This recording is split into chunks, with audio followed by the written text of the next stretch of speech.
Hello and welcome to season 2 of the Yukon Entrepreneur podcast series. The series is all about how Yukon businesses are adapting during the COVID-19 pandemic. I'm Carrie Johnston and I'm joining you today from the traditional territory of Champagne and Ajax First Nations in beautiful Dakwakata-Haines Junction. And my guest today is Mike Pemberton. Mike, please introduce yourself. Hello, Gary, and thank you for having me. My name is Mike Pemberton, and I'm coming to you from the traditional territory of the Kwalin First Nation and the Tawan-Quechin Council. Mike Pemberton, as I said earlier, I'm the general manager for Erikco Holdings, and we operate 3 retail locations in Whitehorse as well as a property company. And Mike, how long have you been working for Erikco Holdings? I think I'm off and on now, and I say off and on because I've done a couple little exits to try something different. But overall, I think I've been kicking around now for about 34 years. Right, and it's a long-standing Yukon business. How long has it been operating? Well, this group of companies, which is the Eric Group, has been in operation since 1983, and of course, the family has been operating businesses in Yukon since I believe the 40s. Right, so yes, a long-standing history of doing business in Whitehorse and Yukon. Thanks, Mike. And Mike, so who's your customer? You said you've got 3 sort of retail operations. So is it predominantly a Yukon-based company, or does it have national or international work? The only international and national would be the supply chain would be international and national, but primarily we're looking after Yukoners here, and with the majority of the business coming from Whitehorse. Mm-hmm. Mm-hmm. What have you learned about your customer over the past couple of years? Oh, you know what, it's what haven't I learned about our customer over the last couple of years, right? You know what, I think overall I absolutely understand that our customer here's our in Yukon or Whitehorse are very supportive of local, and that has shined through quite a bit during the pandemic. Mm-hmm. Mm-hmm. And what was your first memory of the pandemic? When, like, throwing your mind back to 2020, what was your first memory of, like, oh, this is a big deal and this is going to affect business? Well, I mean, we caught wind of this COVID.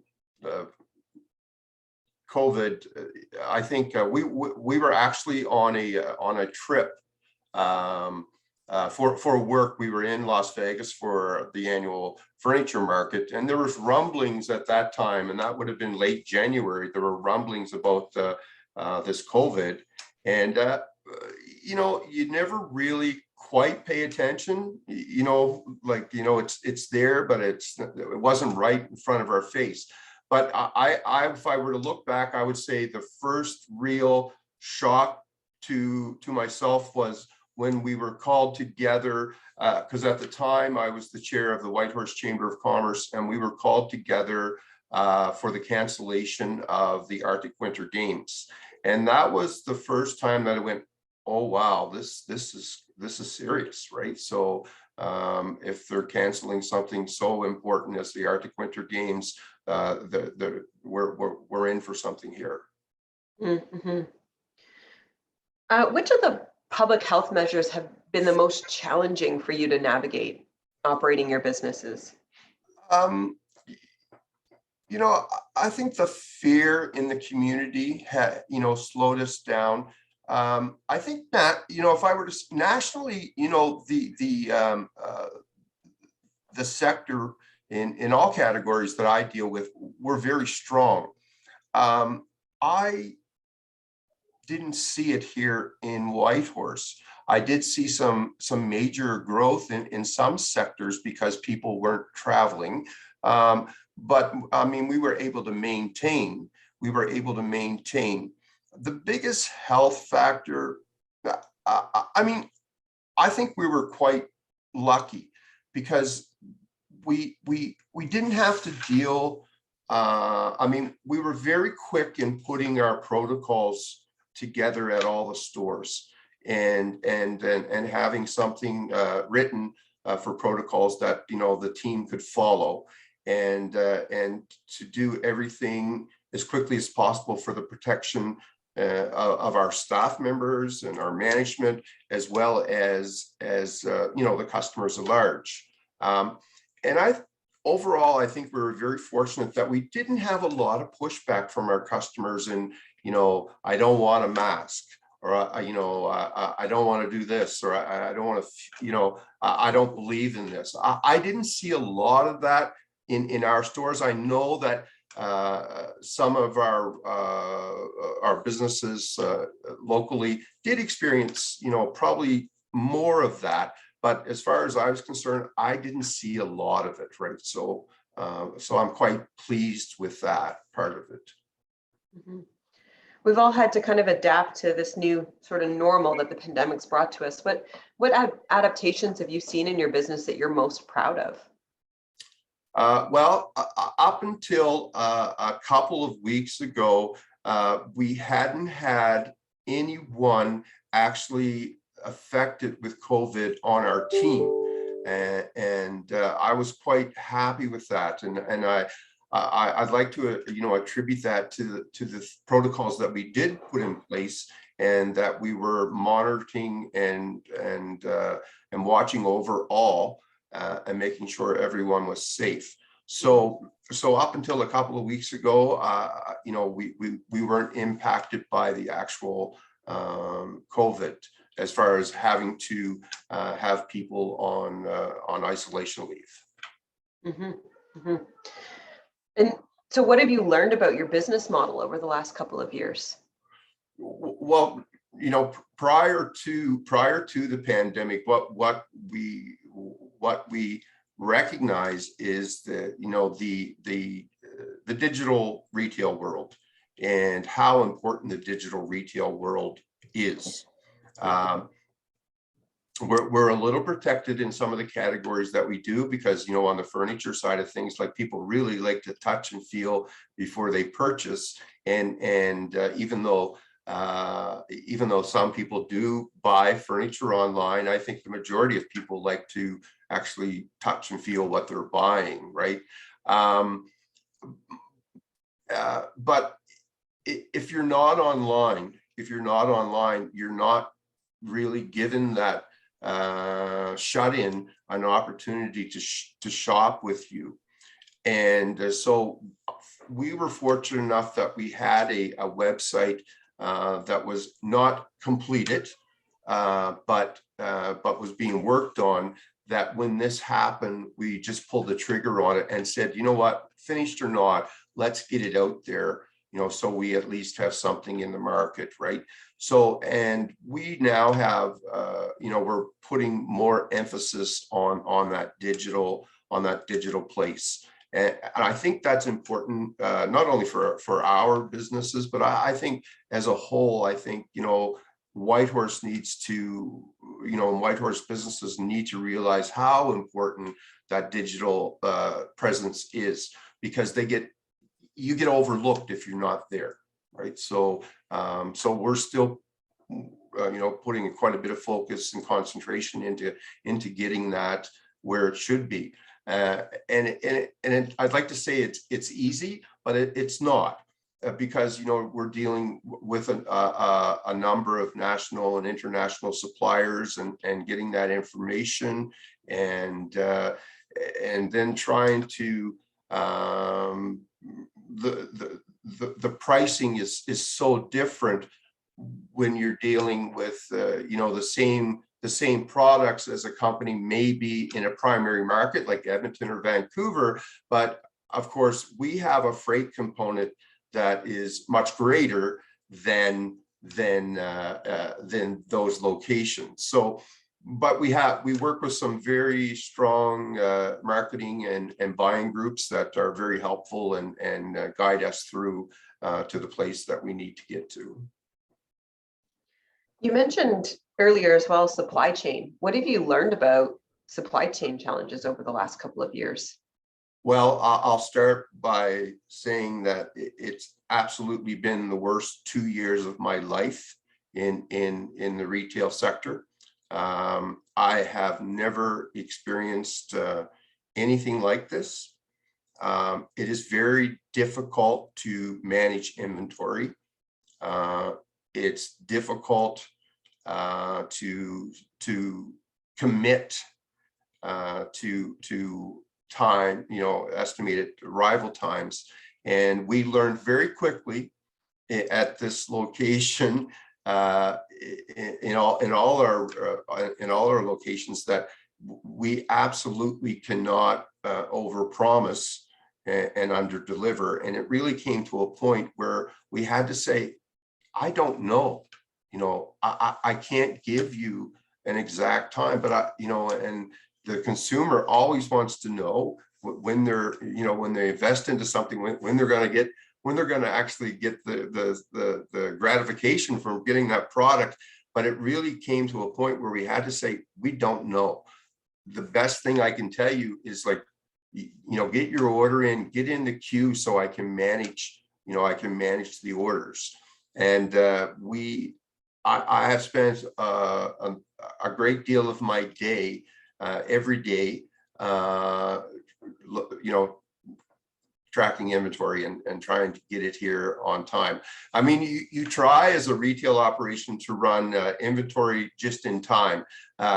There's absolutely, positively no way that you can run inventory just in time during these supply chain issues. I'll give you an example. When I talk about trying to manage your inventories and control your inventories, there may be a dozen dryers available. Well, without a washer, a dryer pretty much is dead inventory. So but in this situation, if you don't take the dryers, when the washers come available, there may not be dryers.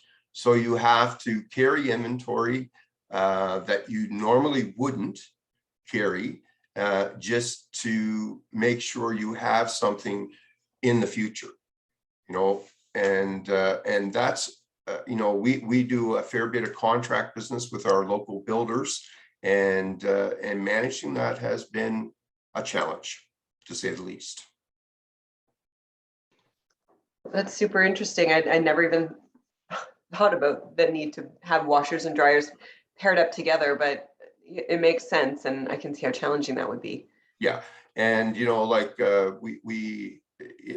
was funny in the beginning of the pandemic. The number one thing to go were freezers, and more particular upright freezers, and people were scared, and they were hoarding, right? And I get it. I mean, I totally understand. But that was the first thing to go from the supply chain. And it wasn't until about 1.5 years later that we actually started to see some upright freezers start being shipped back out to us. But and I think that was not just a problem here in Yukon. That was a problem nationally and internationally. That was the first thing to exit, that the supply was not there, and for a number of reasons. I mean, raw material supply was impacted. 100% labor was impacted in the factories, and shipping was impacted, right? So it made sense. I always looked at it as wants and needs, right? Like, I want a new sofa, but I need a freezer, right? So so people were looking for what they needed as opposed to what they wanted. Mm-hmm. Right. Have you accessed any of the pandemic related supports from federal, territorial, municipal governments? There were some that rolled out sort of right at the beginning to cover the lockdowns, or some of the employee sick leave benefits, anything like that? Absolutely. Absolutely. I mean, I think we would have been in trouble. I mean, we're a long-standing company that you know, is well established, but without those supports, you know, and the support, the business relief support that came, I believe that was the first round, and I actually sat with the group on the business advisory council as well. And you know, I gotta say, I applaud Justin Furby and his team at Economic Development. They turned that relief around pretty darn quick, and got that out to folks that really appreciated and needed that support to get through. As we move further into the pandemic, we did access the sick leave that was there, and I believe that's actually still available until September of this year for folks. Not directly because we had somebody on our teams that was affected with COVID, but because we might have had somebody on our team that their roommate was affected with COVID, and because they had to isolate as well. I mean, so I mean, it was great, because you know, you always worry about your team, and I mean, your team has to pay their bills as well. So things like that were very important to you know, staff. Let's call it staff survival, right? And but we probably, if there hadn't have been that support there, I would say that we would do everything in our power to make sure that our number one asset was taken care of. Mm-hmm, mm-hmm. I'm also, I got to say that you know, we laid you know, we even though our gross sales were down during especially the first year, I got to say that we made a conscious decision not to lay anybody off, that we kept everyone employed no matter what. You know, having a team as strong as I believe my team is, takes a lot of time and effort, and it costs money to bring, you know, to have that team and to train that team. So one of the things that I always put emphasis on is that we're going to come out of this pandemic, and things are going to get, you know, be strong again. So let's have the asset that we need when we come out to be able to just seamlessly flow, you know, to getting back to a stronger business. Mm-hmm. Did you see any gaps in any of the funding that was available, or any of the programs that were available? Were there any gaps you identified? No, I think that overall, I mean, I think we always have to be conscious of you know, how quickly these programs came, and you know, you can hear, you know, you hear some, well, they shouldn't have done this or they shouldn't have done that. I'm just happy that the government did something, that they recognize that, you know, not only businesses but our general population needed help during this pandemic, and they stepped up to the plate. I've heard, you know, I think we've all heard, well, you're spending my grandchildren's money, right? Well, I get that, and but I look at it as being a taxpayer for, you know, I've been working since I was 16, 17 years old, and I've paid a lot of income tax over those years. I look at it as, well, let's use some of the investment I put into the country to, you know, to get through this very serious crisis that we're in. Mm-hmm. Well, and I mean, you said it earlier, I mean, we saw layoffs in a lot of retail operations down south, and because those supports were there, you were able to maintain the team and didn't have job losses, which, you know, is a pretty significant impact on the economy. Yes. Going forward, how are you thinking about your business differently? Where do you see your opportunity? As I mentioned earlier, I think in the digital world, I see, you know, massive opportunity out there, and to put much more resources and energy into the digital world.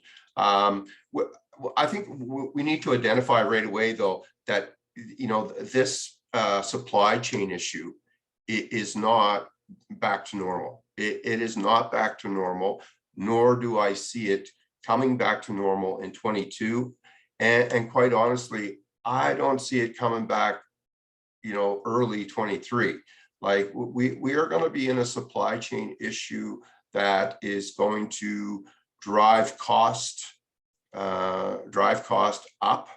I mean, we've experienced, I think, if I count correctly, I believe we've had 4 to 5 increases from our furniture supplier, which is Ashley Industries. We've seen increases right across the country from other suppliers. Now, on top of that, now we're dealing with fuel surcharge increases that are going to have major impacts on our supply. So it's not only that the supply is not there and we can be comfortable that it's coming on a regular basis. It's also now the cost of getting that supply here has been impacted by not only the COVID pandemic, but also now we're dealing with the war in Ukraine, right? And that has had a significant impact on oil prices, right? So we're going to be challenged with that for sure. Mm-hmm, mm-hmm. Have you taken up any new skills or learned anything new to kind of better position yourself for how things are changing? Well, new skills, no. Have I had to think?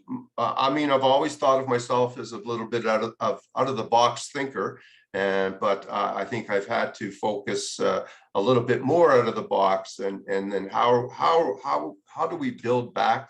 How do we build back better?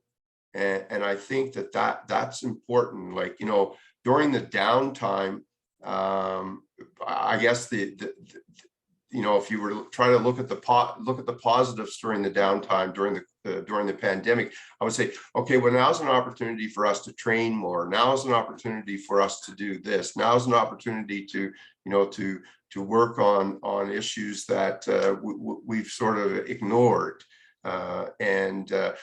Did we get there on everything? No, absolutely, we did not. But I think that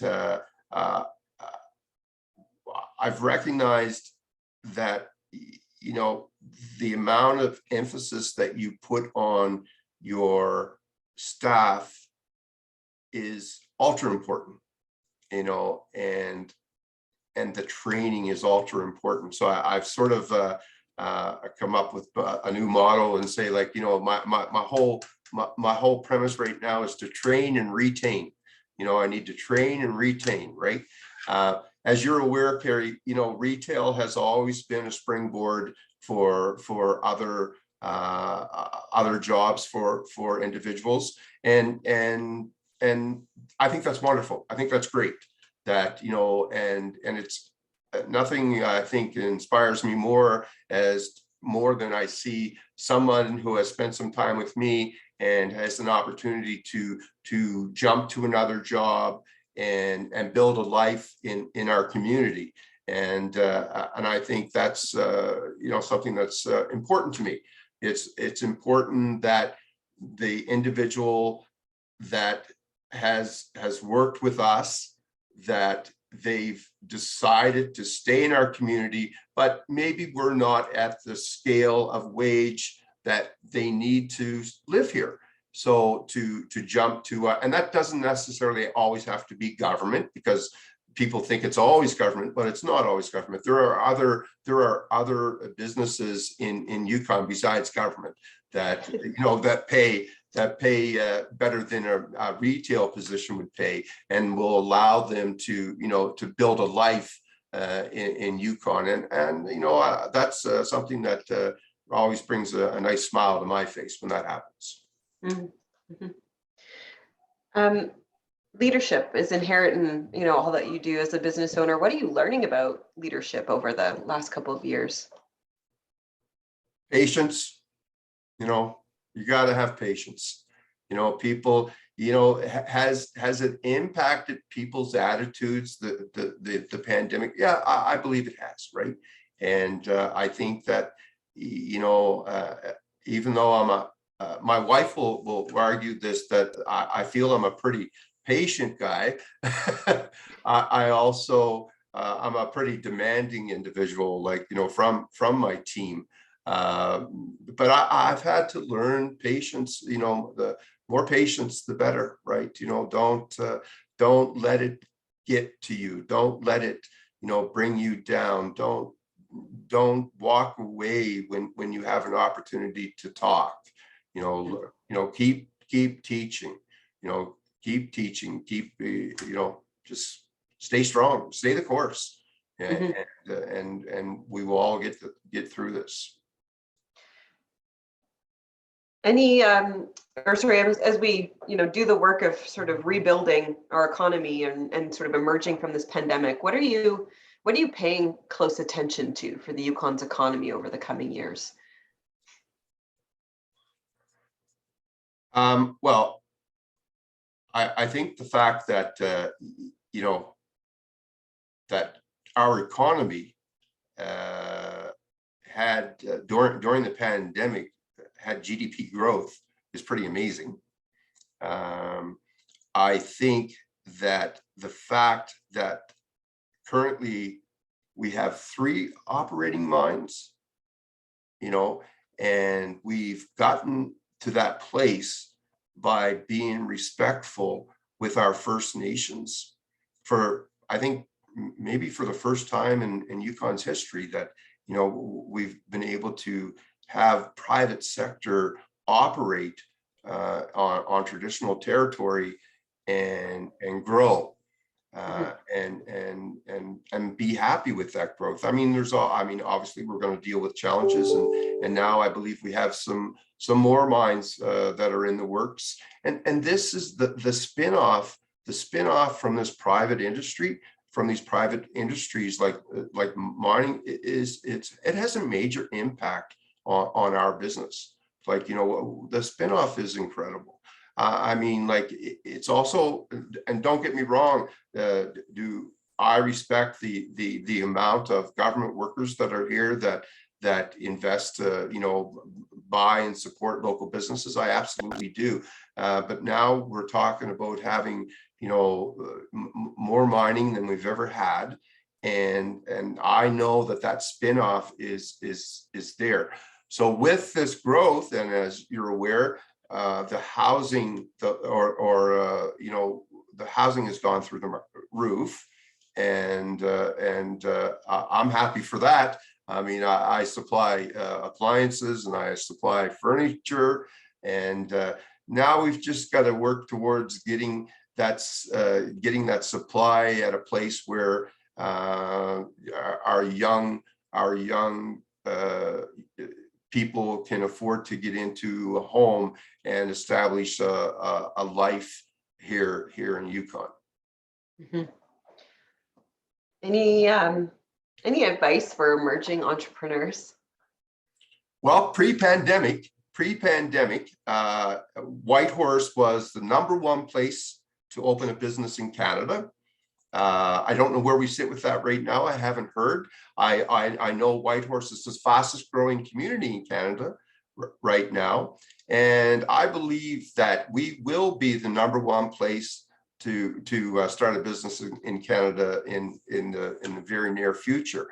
I see so many great people starting businesses, like the programs that are in place next door at Yukon Struct, and I had the opportunity to go and have brunch at La Petite with Edwin and her team, and was just blown away with her food and her kindness.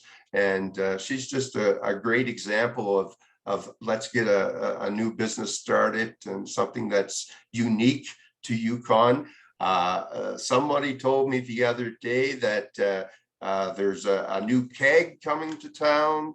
The growth in our city is just incredible. I've never seen it I mean, I came to Whitehorse in 1987, and there were less than 15,000 people in the city. And I have watched growth that just has blown my mind over the years.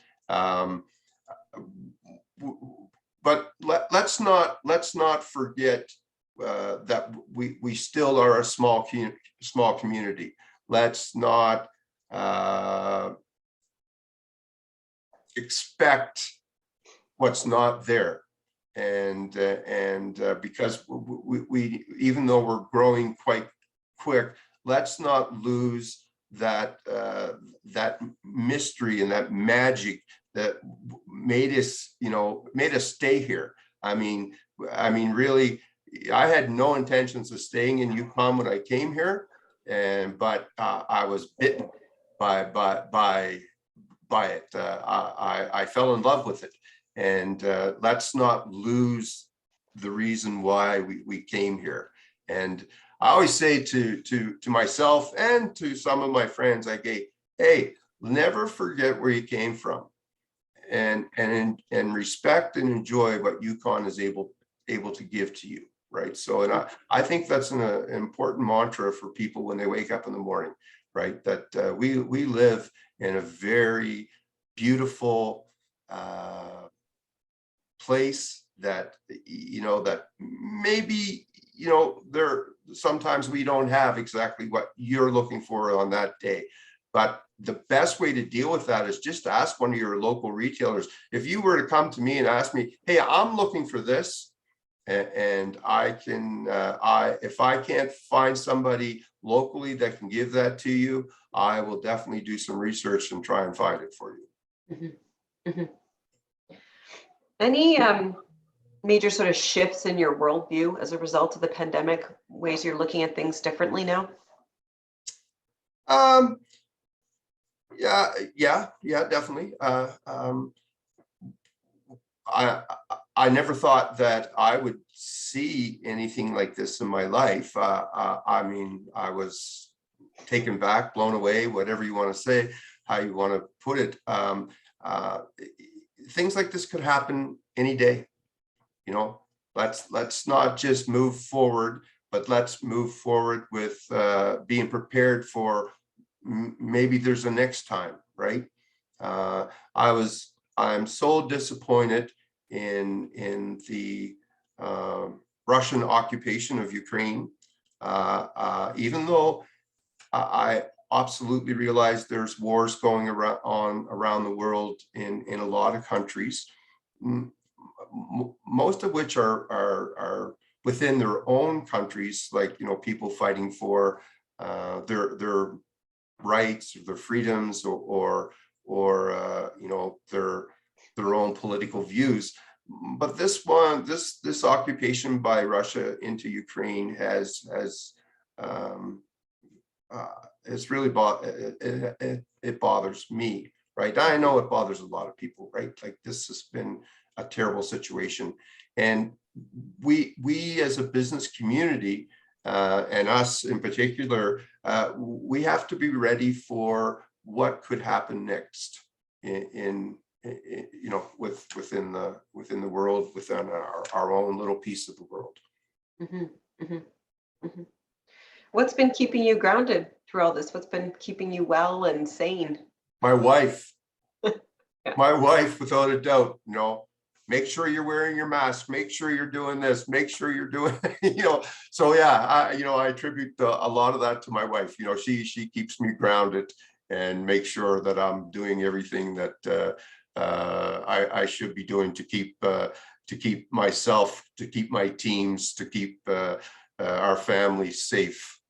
So yeah, I attribute a lot of that to her. Mm-hmm, mm-hmm. Any closing thoughts before we end out today's interview? Just I now that we've come to a place in this pandemic that we can come together as a community, I think there's a bent up desire to do so, right? So I'm looking forward to the market on at Shipyards Park. You know, I'm looking forward to, you know, some potential barbecues at Rotary Park. I'm definitely looking forward to spending some time camping out in Atlin, right? You know, you know, I want to enjoy my life.